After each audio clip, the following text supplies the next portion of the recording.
이전에 섬기던 교회에 남편이 한동안 사업적으로 성공하는 인생을 살아서 풍족하게 살다가 그만 갑자기 사업이 어려워지고 그 여파로 인해서 정말 너무너무 어려운 시절을 갑자기 살게 된 한 권사님에 있었습니다. 그분이 정말 너무너무 어려웠던 그 시절을 뭐라고 하냐면 쌀이 떨어져서 밥을 못 먹을 정도로 힘들었다.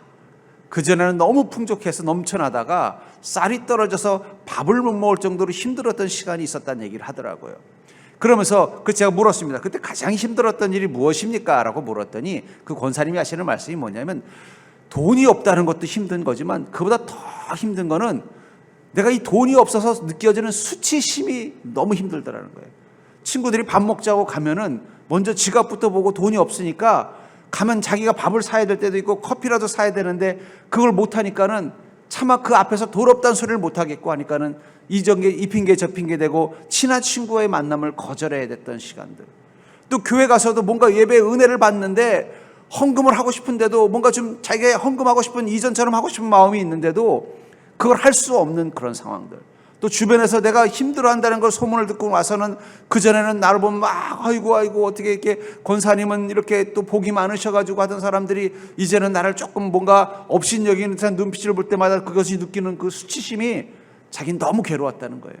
돈이 없는 것도 힘들지만 그보다 더 괴로운 것은 자신이 돈이 없는 처지라는 생각이 주는 수치심이 더 고통스러웠다 하는 그런 이야기를 들은 기억이 있습니다. 오늘 본문에 보면은 하나님께서 이스라엘 민족이 고난과 환난 가운데서 다시 회복되어지는 과정을 약속하시면서 중요하게 강조하시는 말씀이 뭐냐면 너희가 다시는 수치를 당하지 않게 하시겠다라고 말씀하고 있다는 것입니다. 내 백성이 영원히 수치를 당하지 않게 하겠다는 약속을 하고 있다는 거예요. 여기 수치를 당하다라는 말이 보스라는 단어를 쓰는데 이 말은 수치스럽다라는 말도 있지만 무가치하다라는 뜻도 있어요. 결국 하나님께서 내가 너를 영원히 수치를 당하지 않게 하겠다 하시는 그 말씀은 너의 인생이 허망하게 느껴지고 너의 자신이 쓸모없는 존재처럼 느껴지는 일이 없도록 내가 은혜를 베풀어 주겠다라는 약속이 들어있는 것입니다. 저는 그래서 이 수치를 당하지 않게 하시는 그 하나님이 나와 함께 하신다는 그 사실이 얼마나 큰 감사와 기쁨이 되는지 모르겠습니다. 왜냐하면 모든 그리스도인들은 하나님께 어떤 것을 약속받은 자예요? 수치를 당하지 않는 인생. 다시 말해서 내 인생을 무가치하게 만들지 않는 인생을 살게 만들어주며 허망하지 않은 인생을 살 수 있도록 만들어주신다는 거예요. 하나님을 온전히 믿는 믿음을 가지고 사는 인생은요, 자기 인생이 결코 허망하고 무가치하다는 생각을 들지 않도록 만들어주시겠다는 하나님의 약속이 바로 이 말씀 가운데 있다는 것입니다. 영원히 수치를 당하지 않아요. 너의 인생이 허망하다는 생각 들지 않게 만들어주겠다는 거예요. 너의 인생이 참 헛살았다는 생각 들지 않도록 만들어주겠다는 거예요. 너의 삶을 잘 살았다고, 가치 있게 살았다고, 후회 없이 살았다고, 감사할 만한 복된 인생을 살았다고 고백하는 인생을 만들어 주겠다라고 말하고 있습니다. 이거 얼마나 기쁜 일입니까? 우리 인생엔 희노애락이 있습니다.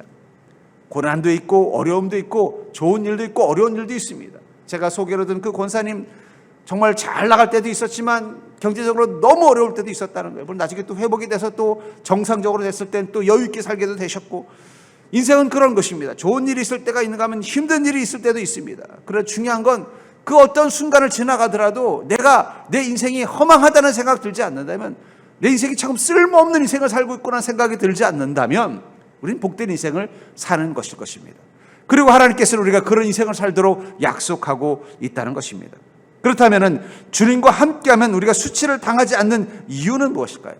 우리가 믿음을 가지고 주님과 함께 동행할 때 주님이 우리 인생을 수치를 당하지 않는 인생으로 만들어 주신다고 약속하셨는데, 그렇다면 우리가 주님과 함께 할 때 우리가 수치를 당하지 않는 이유는 무엇이냐는 것입니다. 여러분들의 인생 가운데 함께 계신 그 하나님이 여러분들을 영원히 수치를 당하지 않도록 인도하시는 약속의 하나님이라는 것을 여러분들이 믿으신다면, 여러분들의 인생 가운데 하나님이 어떤 은혜로 여러분들을 지키시고 보호하시는지를 여러분들이 경험하는 믿음 되기를 주의 이름으로 축원합니다. 먼저 우리가 알 수 있는 것은 바로 은혜의 이른 비와 늦은 비를 하나님이 허락하신다는 거예요. 왜 우리가 우리 인생을 영원히 수치를 당하는 인생이 되지 않도록, 우리 인생이 쓸모없는 인생이 아니라 헛된 인생이 아니라 복된 인생이라는 것을 알게 되냐면은 우리 인생은 은혜의 이른 비와 늦은 비를 공급받기 때문이라고 말하고 있다는 것입니다. 23절을 보시면 시온의 자녀들아 너희는 너희 하나님 여호와로 말미암아 기뻐하며 즐거워할지어다 그가 너희를 위하여 비를 내리시되 이른 비를 너희에게 적당하게 주시리니 이른 비와 늦은 비가 예전과 같을 것이라. 시온에 사는 우리 모든 그리스도인을 향해서 뭐라고 말씀하시냐면 너희는 여호와로 말미암아 기뻐하라고 말씀하고 있습니다. 왜 기뻐할 수밖에 없느냐? 하나님께서는 우리에게 이른 비와 늦은 비, 이른 비와 늦은 비라는 것은 농사를 지는데 꼭 필요한 비를 말하는 것입니다. 비가 와야 될 때 비 안 오고 비가 와서는 안 될 때 비 오면요, 그건 골치 아픈 거예요. 하나님께서 적절하게 은혜를, 그것을 하나님 이렇게 된 단어로 말하고 있어요. 너희에게 적당하게 주시리니. 적당이라는 단어를 쓰고 있다는 것입니다.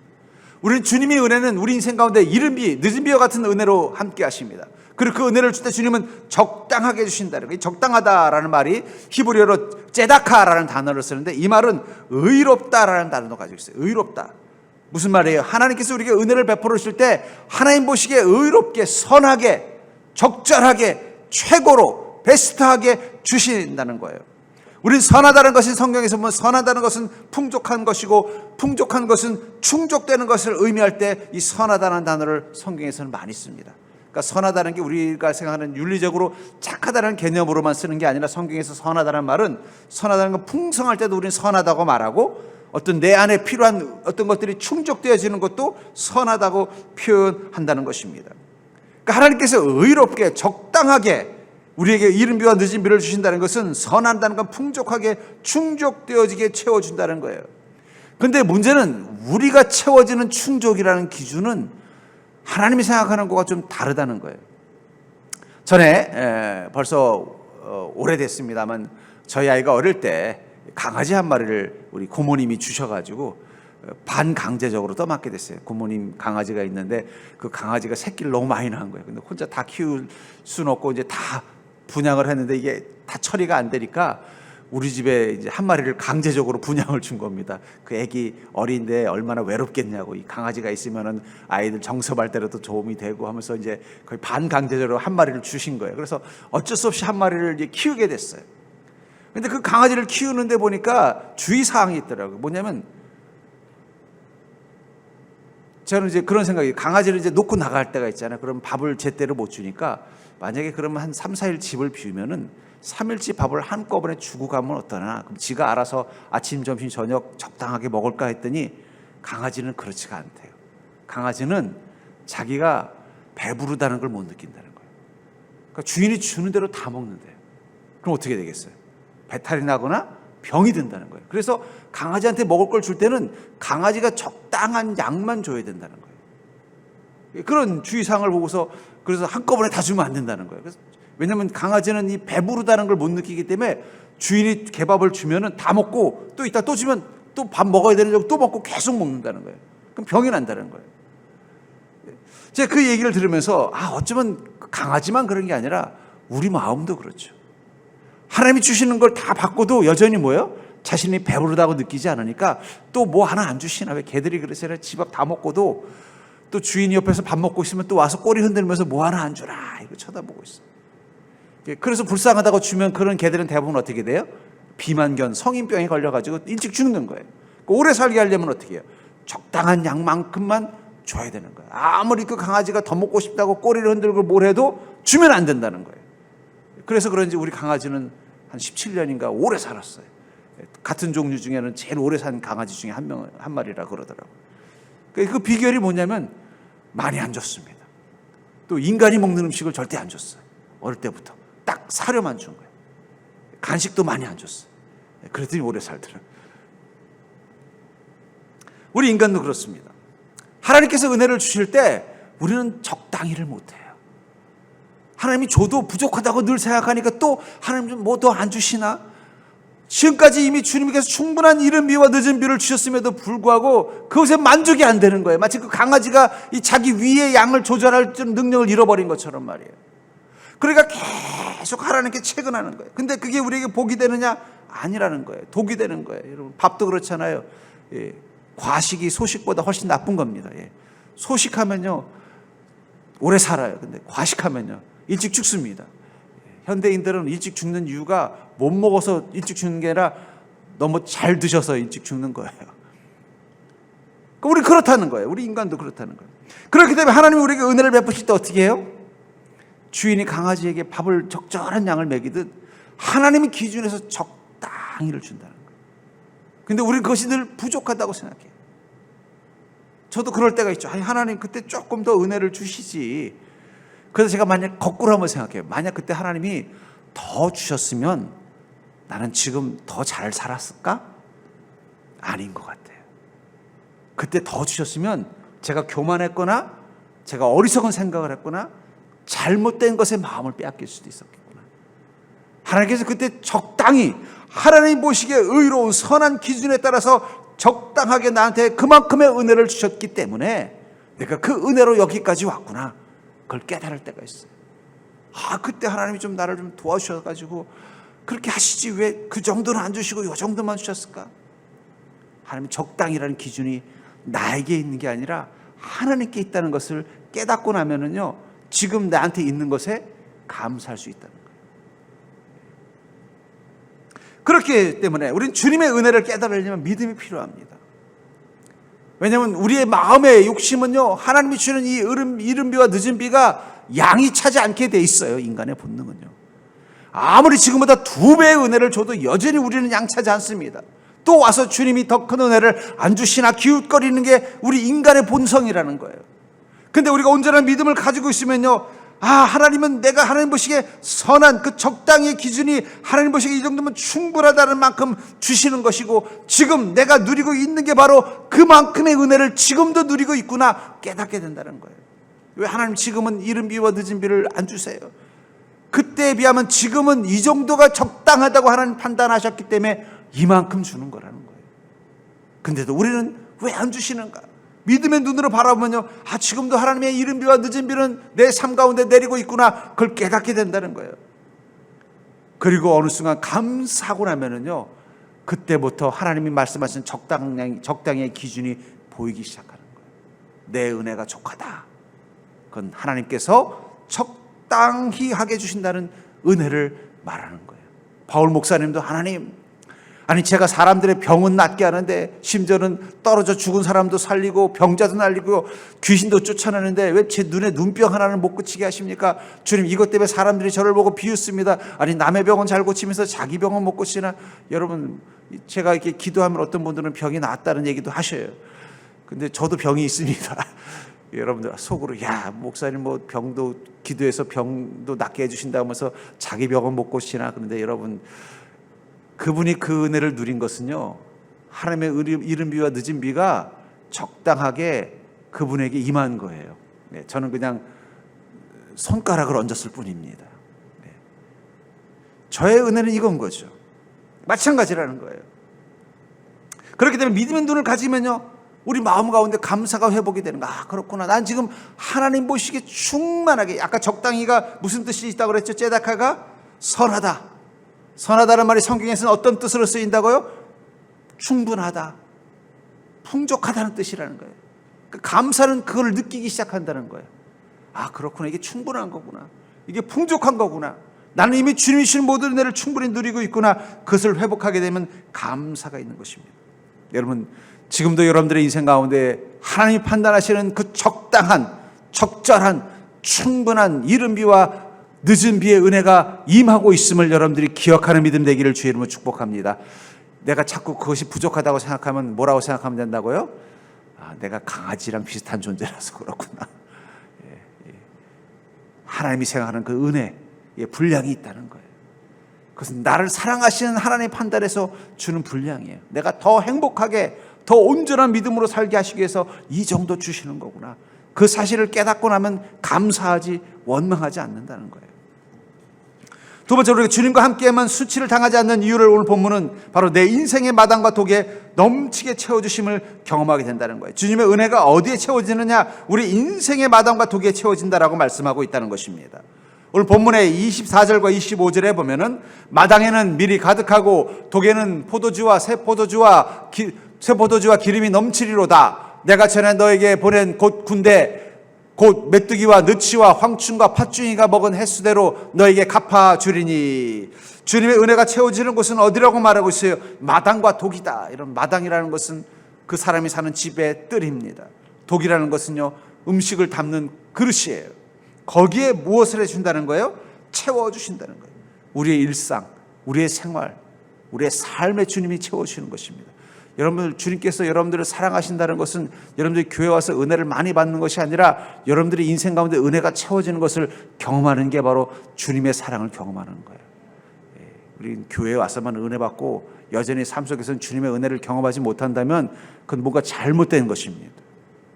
여러분들 집에 갔더니 여러분들의 마당에 주님의 은혜가 있고 여러분들의 그 독에 주님의 은혜가 있어야 된다는 거예요.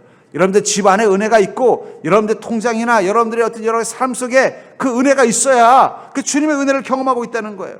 옛날에 보면은 연탄 난로를 피울 때 저희 어머님이 보면은 겨울이 될 때 제일 먼저 하는 일 중에 하나가 뭐냐면 연탄 창고를 정리하는 겁니다. 왜냐면 봄, 여름, 가을 연탄 쓸 일이 없잖아요. 그럼 막 거기가 막 지저분하고 막 잡동사니가 가득 있어요. 가득 있으면 이제 그 연탄이 들어올 때 어떻게 돼요? 넣어놓을 곳이 없는 거예요. 그러니까는 저를 먼저 불러요. 큰아들이니까. 가서 정리하라고 시킵니다. 그러면 거기 있는 걸 다 비워내야 돼요. 다 비워내면 어떻게 돼요? 이제 연탄 트럭이 와가지고 그 아저씨가 지기에다 연탄을 싣고 거기다 막 200장, 300장을 창고에다 꽉꽉 채워놔요. 채워놓으면 어떻게 돼요? 이제 어머님 기분 좋게 이제 겨우내 이제 추위 걱정 안 해도 된다 이런 생각이 드는 거예요. 은혜는 그런 것입니다. 저는 그런 의미에서 공간이라는 것은, 거룩이라는 것은 우리가 주님 앞에 거룩해진다는 것, 우리 인생에서 거룩함을 지켜낸다는 것은 바로 우리 인생의 마당, 우리 인생 속에서 하나님의 은혜가 채워지는 공간을 만들어내는 거예요. 마치 연탄을 창고에 연탄을 채워넣기 위해서 그 공간 안에 채워져 있던 잡동사니들을 다 빼내는 것처럼 말입니다. 야곱의 큰 복을 누릴 수 있었던 야곱의 복의 그 근원은 뭐예요? 그가 빈손으로 하나님 땅에 갔기 때문이에요. 만약에 야곱이 부자로 하나님 땅에 갔으면 하나님의 복이 더 많은 부자가 되는 복을 주시지 않았을 거예요. 다른 복을 주셨을 거예요. 근데 야곱은 빈손으로 하나님 땅에 갈 수밖에 없었어요. 그리고 그 빈손으로 가면서 어떻게 하나님 앞에 무릎 꿇고 하나님, 제가 이 하나님 땅에서 주님의 은혜를 입게 해달라고 간절히 요청하지 않습니까? 그리고 하나님 땅에 갔더니 하나님이 어떻게 하셨어요? 그 빈손 가운데 양을 2떼나 이루도록 채워주셨다는 거예요. 우리의 은혜가 채워지는 것은 비어있는 마당, 비어있는 항아리와 같은 곳에 채워지는 것입니다. 그러면 여러분들, 주님이 여러분들의 인생 가운데 어디로 초청해야 돼요? 여러분들의 빈 마당과 여러분들의 빈 항아리로 초청해야 돼요. 그 경제적인 빈 항아리라면 그 경제적인 문제를 놓고 하나님 앞에 기도하십시오. 주님 채워주시옵소서. 지혜를 주시고 일을 감당할 수 있는 야곱과 같은 능력을 주시옵소서. 여러분들의 마당, 여러분들의 그 직장이나 가정에 놓고 기도하셔야 돼요. 전 늘 여러분들에게 강조합니다. 교회 와서 이렇게 무릎 꿇고 기도하는 거 정말 중요합니다. 그러나 이거보다 더 중요한 건 여러분들이 가정에서 무릎 꿇고 기도하셔야 돼요. 여러분 직장에서 무릎 꿇고 기도하셔야 돼요. 네. 교회에서도 여러분들이 믿음 좋은 그리스도인이어야 되지만 여러분들 집에서도 여러분 믿음 좋은 그리스도인이 되셔야 돼요. 아까 뭐라 그랬어요? 거룩이라는 것은 빈 공간을 만드는 거라는 걸 했잖아요. 연탄을 채워넣으려면 연탄 창고를 비워야만 거기 연탄을 채워넣는 것처럼 우리 가정에 하나님의 은혜가 임할 수 있는 곳으로 비워놔야 되는 거예요. 그래서 우리는 가정에서도 거룩한 자가 되려고 노력해야 되는 이유는 뭐예요? 그래야 주님께서 은혜라는 연탄을 싣고 오셔서 우리 가정에 가득 채워주시기 때문이에요. 여러분 정말 직장 가운데서 하나님의 은혜로 나를 높여주시고 나를 그곳에서 복된 야곱과 같은 인생을 살게 해주기를 원하면 여러분들이 가장 먼저 해야 되는 게 뭘까요? 직장에서 여러분들이 기도자가 되셔야 돼요. 그곳에서도 여러분들은 거룩함을 지켜내려고 노력하셔야 된다는 거예요. 세상 사람들은 지저분한 것으로 자기 인생을 그 속에서 성공하려는 자가 아니라 우린 주님의 은혜로 살기를 원했다면 그 속에서도 거룩함을 지켜내려고 끊임없이 노력하면서 그것을 비워놓는 작업을 해야 된다는 거예요. 그럼 그것을 하나님이 어떻게 하신다는 거예요? 넘치게 하시리라. 마당에는 밀이 가득하고 독에는 새 포도주와 기름이 넘치리로다. 전 여러분들이 그런 은혜를 여러분들의 가정과 여러분들의 일터에서 경험할 수 있는 자가 되기를 주의 이름으로 축원합니다. 그렇기 때문에 수치를 당하지 않는다는 거예요. 여러분들이 가정 안에서 무릎 꿇고 하나님의 은혜를 구하면서 그것을 주님의 은혜가 채울 수 있는 공간으로 거룩하게 비워내는 작업을 하면 하나님의 은혜가 여러분들의 가정 가운데 임하는 것을 보게 될 것입니다. 그럼 가정이 그때부터 변화되기 시작하는 거예요. 여러분들이 일터에서 정말 주님의 은혜가 채워지기를 간절히 원하는 마음 가지고 그 직장에서 기도를 멈추지 않고 직장에서 하는 일들을 향해서 주님 앞에 늘 기도하면서 지혜를 구하고 뜻을 구하고 어려운 일들이 있을 때마다 주님의 은혜를 구하고 죄와 유혹이 있을 때마다 주님이 주시는 은혜와 믿음으로 무장하고 그리고 그곳에 있는 사람들을 위해서 늘 기도하는 중보자의 사명을 감당하면서 직장 생활하면은요, 하나님께서 그곳에 또 은혜를 채워줄 거라는 거예요. 우리는 그것을 통해서 수치를 당하지 않는 인생을 살게 된다는 것입니다. 또 그 은혜가 채워지는 곳은 어느 곳이라고 말하고 있냐면 바로 환난과 기근 속에서 주님이 채우신다라고 말하고 있다는 거예요. 내가 전에 너에게 보낸 큰 군대 곧 메뚜기와 느치와 황충과 팥중이가 먹은 횟수대로 너에게 갚아주리니, 그 이전에 우리 삶에 어떤 것이 있었다는 거예요. 우리의 축복을, 은혜를 빼앗아가는, 풍요로움을 빼앗아가는 메뚜기, 느치, 황충, 팥중이 같은 것들이 우리 삶의 모든 것들을 갉아먹은 것이, 환난과 기근이라는 건 뭐예요? 우리가 가지고 있는 것들을 갉아먹는 것들이 생긴 게 바로 황충과 기근입니다. 환난과 기근입니다. 그것을 하나님이 어떻게 하신다는 거예요? 갚아주리라. 먹은 횟수대로 그대로 갚아주겠다는 거예요. 잃어버린 만큼 충분히 회복시켜 주겠다는 거예요. 여러분들 인생에 환난이 있다고 해서, 기근이 있다고 해서 절망하지 않는 자가 되기를 주의 이름으로 축원합니다. 그때도 우리가 주님의 은혜를 사모하는 마음 가지고 잘 견뎌내면 하나님이 어떻게 하신다는 거예요? 횟수대로 채우신다는 거예요. 요즘 저 자영업자들이 너무너무 힘들어하고 있잖아요. 대통령이 이 말 한마디만 하면 안 힘들어할 것 같아요. 지난 2년 동안 매출이 그 전년도보다 떨어진 만큼 정부에서 다 주겠다 그러면요, 아마 다들 걱정 안 할 거예요. 그래? 아유, 한 달에 그래도 한 500 벌었는데 요즘 50만 원밖에 못 버는데 정부에서 450만 원 준다면은 뭐 걱정하겠어요. 그냥 그래요? 일찍 닫으면 일찍 닫고, 뭐 손님 없어도 기뻐하고 뭐 신나할 거예요. 우리 잘 됐네, 좀 쉬지 그랬을 거예요. 문제는 뭐예요? 그걸 채워준다는 약속은 안 하니까 자기는 지금 먹고 살기 힘들어 죽겠는데 뭐 정부에서 채워준다는 얘기도 없고 또 다른 방법은 없고 빚은 쌓이니까 괴로운 거잖아요. 우리 인생의 환난과 기근 가운데 있을 때 하나님이 뭐라고 말씀하시는 거예요? 네가 잃은 만큼 다 채워주겠다는 거예요. 횟수만큼 채워주리라. 이게 얼마나 은혜스러운 말입니까? 그러니까 여러분들 환난 당한다 오래하지 않기를 주의 이름으로 축원합니다. 세상의 대통령은 못 채워줘도 하나님은요 어떻게 한다는 거예요? 여러분들이 환난과 기근 속에 잃어버린 것만큼 다시 채워주고 회복시켜주겠다고 약속하고 있는 것입니다. 시편 30편 18절부터 19절에 보면 여호와께서 온전한 자의 날을 아시나니 그들의 기업은 영원하리로다. 그들은 환난 때에 부끄러움을 당하지 아니하며 기근의 날에도 풍족할 것이나. 하나님은 온전한 자의 날을 아신다. 주님을 온전히 믿는 믿음을 가지고 사는 사람들의 시간, 인생을 아신다는 거예요. 어떤 인생이요? 환난과 기근을 만난 인생, 삶의 어려움을 당하는 인생. 그들은 환난 때에 부끄러움을 당하지 아니하며 기근의 날에도 풍족할 것이니. 여러분들이 온전한 믿음 가지고 주님이 여러분들의 삶 가운데 함께하기를 요청하는 믿음 가지고 환난의 때, 기근의 날 속에 있으면 하나님이 그 날을 알고 계신다는 거예요. 전에 어떤 분이 자기 인생에 제일 소중한 친구는 누구냐 그랬더니 아무개를 들면서 이런 말 하더라고요. 그 친구가 소중한 이유를 이렇게 말하는 거예요. 자기가 신혼 때 너무너무 어렵게 시작했대요. 둘 다 가난한 남녀가 만나서 정말 또 직장도 없고 꿈을 이루기 위해서 제대로 된 변변한 직장도 없이 힘들게 살다 보니까는 한 달이 30일이면은 한 25일 정도만 되면 돈이 똑 떨어진다는 거예요. 그럼 5일 동안은 그냥 거의 라면만 먹으면서 끼니를 때운다는 거예요. 근데 그 돈 떨어질 때쯤 되면 그 친구가 놀러 온다는 거예요. 야, 나 너네 집에 가서 밥 좀 먹어도 돼? 그런다는 거예요. 그러면 뭐 거절할 수 있는 거 와라 그러면 그 친구는 빈손으로 온 적이 없대요. 고기를 좀 사가지고 오고 또 뭐 필요한 것들을 잔뜩 사가지고 와가지고는 야, 빈손 오기 그렇다 그러면서 와가지고는요 자기가 사가지고 오가지고 같이 먹다 보면은 5일간 먹을 돈이 된다는 거예요. 꼭 돈 떨어질 때쯤 되면 온다는 거예요. 그러니까는 돈 떨어질 때쯤 되면 오늘은 안 오나 그 생각이 든다는 거예요. 그러면서 그 어려운 시절을 넘겼다는 이야기를 들으면서 하나님도 그러시겠다. 하나님이 우리 인생의 나를 아셔요. 지금 환난 당하고 있구나. 지금 기근 속에 있구나. 아시는 하나님은 모른 척 하실까요? 모른 척 못 하시죠. 그러니까 어떻게 하신다는 거예요? 하나님께서 그날 부끄러움 당하지 않도록, 그날에도 풍족할 수 있도록 은혜를 들고 오신다는 거예요.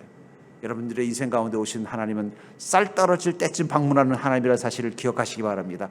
빈손으로 와서 떨어진 쌀 더 얻어먹는 인생이 아니라 채우고 간다는 거예요. 그러니까 사르밧 여인이 쌀 똑 떨어졌을 때 누가 왔어요? 하나님의 사자 엘리야가 왔잖아요. 다른 사람들은 그때쯤 오면은 같이 굶어 죽자는 소리처럼 들렸지만, 그러나 엘리야는 어떻게 하셨어요? 하나님께서 엘리야를 통해서 그 집 쌀 떨어진 걸 알고 보내셔서 쌀떡을 채우셨지 않습니까? 저는 그것을 통해서 여러분들의 인생을 수치를 당하지 않게 하시는 하나님이 여러분들의 인생 가운데 함께 계심을 믿는 자가 되기를 주의 이름으로 축복합니다. 온전한 자의 나를 아시는 그 하나님이 바로 여러분들의 하나님인 것을 기억하는 믿음 되기를 축원합니다. 세 번째로, 우리가 주님과 함께하면 수치를 당하지 않는 이유는 내 인생 마당에 항상 하나님은 계신다는 것입니다. 내 인생 마당에 하나님 늘 항상 계신다는 것입니다. 27절과 28절을 보면은, 그런즉 내가 이스라엘 가운데 있어 너희 하나님 여호와가 되고 다른 이가 없는 줄을 너희가 알 것이라. 내 백성이 영원히 수치를 당하지 아니하리로다. 그 후에 내가 내 영을 만민에게 부어주리니 너희 자녀들이 장래 일을 말할 것이며 너희 늙은이는 꿈을 꾸며 너희 젊은이는 이상을 볼 것이며. 주님께서 어디에 있다고 말하고 있어요? 이스라엘 가운데 있어. 그리고 그 속에서 무엇을 한다고 말하고 있습니까? 내 영을 부어주겠다라고 말씀하고 있어요. 요즘은 명절이 좀 간소화됐습니다만 제가 어릴 적에 명절은 큰 행사였습니다. 추석이나 설은요. 또 저희 집은 종갓집이었기 때문에 설만 되면 그냥 아버지의 형제, 할아버지의 형제분들까지 다 저희 집으로 모였습니다. 그렇게 넓은 집도 아니었는데 다 모이는 거예요. 그럼 벌써 명절 전날만 되면요, 벌써 마당에 작은 어머님들이 쫙 와 계셔요. 저희 어머님이 이제 대장이시고 작은 어머님들이 쫙 오셔서 벌써 마당에서 북적북적 뭐 할까요? 전날부터 장 봐가지고 그냥 뭐 지지고 볶고하는 소리가 들리는 거예요. 그러면 내일은 명절이구나. 아니나 다를까 이제 다음날 아침이 되면 그냥 막 친지분들이 다 모여가지고 하루 종일 뭐 그냥 옛날에 뭐 윷놀이도 하고 뭐 그냥 같이 하루 종일 있다가 가고 주무시고도 가고, 그러면서 그 마당이 꽉 차 있는 걸 보면서 야, 이 명절이구나 이런 느낌이 들잖아요. 이 가운데 있다. 저는 그게 얼마나 큰 위로가 되는지 몰라요. 우리 인생의 마당 썰렁하지 않도록, 우리 인생의 마당이 텅하고 황폐하지 않도록 그 안에 누가 계신다는 거예요? 하나님 함께 계신다는 거예요. 여러분, 여러분들의 인생이 어떤 상황이든, 여러분들의 인생을 마당으로 비유했는데 그 마당이 정말 막 좀 사람들이 북적북적하고 막 좋은 일들이 가득하고 좋은 물건들이 가득한 마당을 가진 인생도 있지만, 어떤 마당은 막 잡초가 무성하고 뭔가 인생이 휑하고 아무것도 없는 그런 폐가 같은 마당도 있을 수 있겠습니다. 그러나 중요한 것은 어떠한 인생이든 하나님을 믿고 의지하는 자의 인생 가운데는 누가 계신다는 것입니까? 하나님이 함께 계신다는 게 얼마나 큰 위로가 되는지 몰라요. 그 하나님 그 안에서 뭘 하시는 거예요? 우리 인생을 잔치로 바꾸어 나누신다는 거예요. 여러분, 가나 혼인잔치 잘 아시죠? 그 가나 혼인잔치는 잘못해서 망칠 뻔한 혼인잔치였어요. 근데 그 가나 혼인잔치가 망치지 않고 성공적으로 끝난 비결을 뭐라고 말하고 있습니까? 요한복음 2장 1절부터 3절에 보니까 사흘째 되던 날 갈릴리 가나에 혼례가 있어 예수의 어머니도 거기 계시고 제자와 그 제자들도 혼례의 청함을 받았더니 포도주가 떨어진지라 예수의 어머니가 예수에게 이르되 저들에게 포도주가 없다 하니. 이 나라에서 이 잔치할 때 포도주가 떨어진다는 건 우리로 치면은 잔치를 하는데 뭐 설날에 떡이 떨어지는 거랑 똑같은 거예요. 물론 다른 반찬도 먹으면 되겠지만 떡 떨어지면 뭔가 좀 준비가 덜 된 것처럼, 이 포도주가 떨어지면 이게 잔치 끝났다는 뜻이라는 거예요. 근데 아직은 잔치가 한참 진행돼야 되는 시간이라는 거예요. 근데 그런 곤란한 상황 한가운데 그 마당 한가운데 누가 계셨다고 말하고 있어요? 예수님이 계셨다는 거예요. 예수님이 계셨기 때문에 망칠 뻔했던 그 결혼식은 가장 성공적인 결혼식으로 바뀌었다라고 본문은 말하고 있다는 것입니다. 그리고 그 망칠 뻔한 결혼식이 성공적인 결혼식으로 바뀌는데 그 결정적인 그것이 무엇입니까? 예수님의 어머니가 예수님에게 포도주가 없다라고 말하는 것입니다. 그러자 2장 4절에 보니까 예수께서 이르시되 여자여 나와 무슨 상관이 있나이까 내 때가 아직 이르지 아니하였나이다. 예수님이 마리아의 어머니에게 어머니라고 안 하고 여자여라고 말하고 있습니다. 왜 그럴까요? 그 나라는 무슨 반말하는 문화라서 그런 게 아니라, 지금 이 말을 하는 것은 인간 예수, 마리아의 아들 예수가 아니라 하나님이신 것입니다. 하나님으로서 뭐라고 말하는 거예요? 내 때, 하나님의 그 권위와 권능으로 이 땅에서 일을 해야 될 때가 아직 되지 않았습니다 라는 뜻이라는 거예요. 주님께서 사역을 감당하던 그 공생이 아직 시작되지도 않았다는 거예요. 인간 예수님으로서는 물을 포도주로 바꿀 권한이 없습니다. 하나님 성자 예수님만이 물을 포도주로 바꿀 수 있는 권한을 갖는 거예요.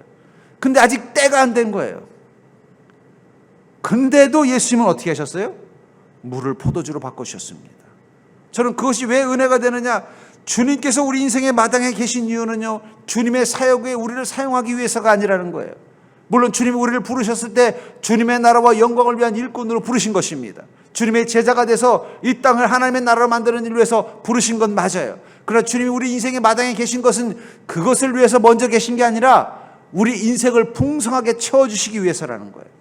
아직 주님이 그 사역을 하기 시작할 때가 아님에도 불구하고 그 포도주가 떨어진 그 결혼식 잔치 한가운데서 물을 포도주로 바꿔주시는 이적을 통해서 하나님 우리에게 보여주시는 약속은 뭐라는 거예요? 네가 나를 위해서 큰 일을 하든 큰 일을 하지 않든 나는 너의 인생 마당 가운데 같이 있겠다는 거예요. 너의 인생에 곤란함이 있을 때 내가 그것을 바꿔주겠다는 거예요. 포도주가 떨어져서 물밖에 없는 그곳에 물을 포도주로 바꿔주시겠다는 거예요. 그게 하나님의 약속입니다. 그 약속을 이루기 위해서 하나님은 성령님으로 와 계신 것입니다. 그래서 오늘 본문의 28절에서 뭐라고 말하고 있습니까? 28절에서 그 후에 내가 내 영을 만민에게, 여기 어떤 성경에서는 모든 육체라고 말하고 있습니다. 부어주겠다. 모든 믿는 자들은 이미 성령님이 모든 육체 가운데 임한 인생입니다. 그러니까 여러분들의 마음의 마당 가운데 이미 주님이 와 계신 거예요. 왜 와 계신 거라고요? 여러분들의 인생을 소위 포도주가 떨어져서 망가진 잔치가 아니라 더 좋은 포도주가 채워져서 더 신나는 잔치처럼 여러분들의 인생을 축복의 잔치로 바꿔주기 위해서라는 거예요.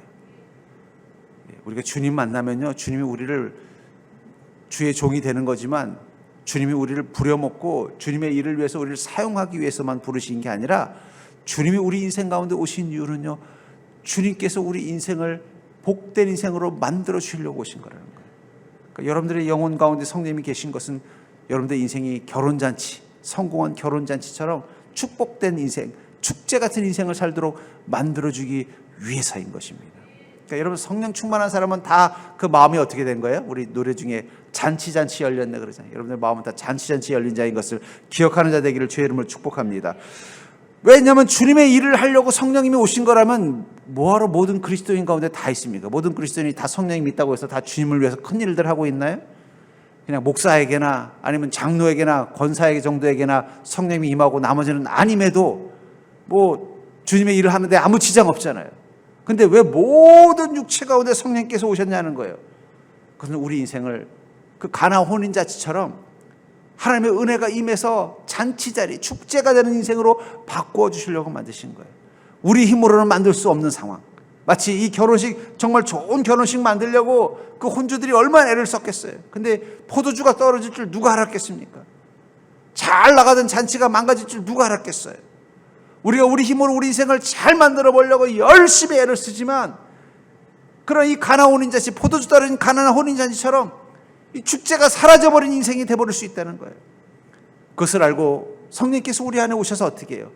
물을 포도주로 바꿔주듯이 우리 인생에 하늘의 기쁨이 채워져서 우리 인생을 다시 축제 인생으로 바꿔준다는 거예요. 그러니까 여러분 절대로 예수 믿는 사람은 날마다 잔치다. 그러니까 여러분들의 마음 가운데 가나 혼인잔치가 날마다 이루어지는 자가 되기를 주의 이름으로 축원합니다.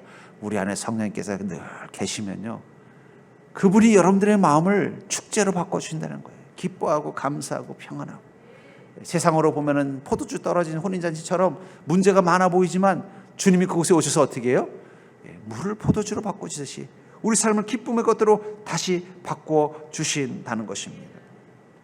그것을 위해서 우리에게 필요한 것은 무엇입니까? 그것은 바로 우리 안에 와 계신 하나님을 발견하는 것입니다. 먼저 마리아가 그 하나님을 발견한 것입니다. 그리고 어떻게 해요? 아이고, 예수님 잘 오셨습니다. 여기 지금 이 잔치에 포도주가 떨어졌네요. 또 어떻게 한 것입니까? 마리아는 종들을 불러서 저기 예수님이 무엇을 시키든지 순종하라. 그 순간 그 종들도 그 잔치 자리에 오신 하나님을 발견한 것입니다. 그러자 그 망칠 뻔했던 잔치가 가장 성공적인 잔치로 바뀌게 되는 거예요. 그러니까 여러분들 안에 이미 와 계신 성령님을 발견하는 것부터 시작하십시오. 주님, 내 인생은 날마다 초상집입니다. 내 인생은 기쁨이 없습니다. 내 인생은 늘 지칩니다. 내 인생은 너무 낙심되는 일이 많습니다. 내 인생은 환난과 근심이 많습니다. 그럼 여러분들 마리아처럼 이 종들처럼 어디 예수님이 내 안에 계신가를 찾으시기 바랍니다. 그리고 그분에게 요청하십시오. 주님, 포도주가 떨어졌습니다. 내 인생에 기쁨을 주는 것들이 떨어졌습니다. 그럼 주님께서는요, 물을 포도주로 바꾸듯 여러분들의 인생 가운데 새로운 기쁨이 채워질 수 있도록 역사하실 줄 믿습니다. 그래서 우리는 인생 가운데 수치를 당하지 않는다는 거예요. 저는 오늘 본문을 묵상하면서 수치를 당하게 하지 않으신다는 그 말이 오늘따라 이상하게 제 마음 가운데 감동을 느꼈어요. 뭐 하나님께서 너를 더 잘되게 해주겠다, 성공하게 해주겠다, 승리하게 해주겠다, 복수를 갚게 해주겠다, 이게 아니라 수치를 당하지 않게 하시겠다. 아니, 수치를 당하지 않는 너무 소극적인 축복을 약속하고 있어서, 근데 이상하게 오늘따라 그 말씀이 너무 큰 감동이 되는 거예요. 왜 그럴까 생각해 보니까 우리가 지금 살고 있는 시대가 너무 힘든 시대예요. 복잡해요. 내일 일을 알 수 없을 만큼 불안합니다. 삶이 얼마나 스펙타클한지, 여러분들 요즘 맨날 우리 롤러코스터 타는 것 같잖아요. 요즘 이제 코로나 끝나고 나서 이제 조금 편안해질까요? 또 다른 코스가 나타날 것 같아요. 불안한 것도 무슨 일이 또 세상에 터질까? 뭐 세상은 뭐 급변한다고 하는데 주변에서는 벌써 조짐이 보이잖아요. 뭐 북한에서도 뭐 미사일 쏘기도 하고 중국하고 미국하고 싸우기도 하고 막 우리 안에서도 보면 막 갈등이 심하고, 아, 세상에 지금 내 인생의 마당밭에서 막 전쟁터가 났구나, 전쟁이 터진 것 같은 그 속에서 수치를 당하지 않는 거야말로 얼마나 큰 축복인가. 그래서 오늘따라 이상하게 이 말씀이 은혜가 되더라고요.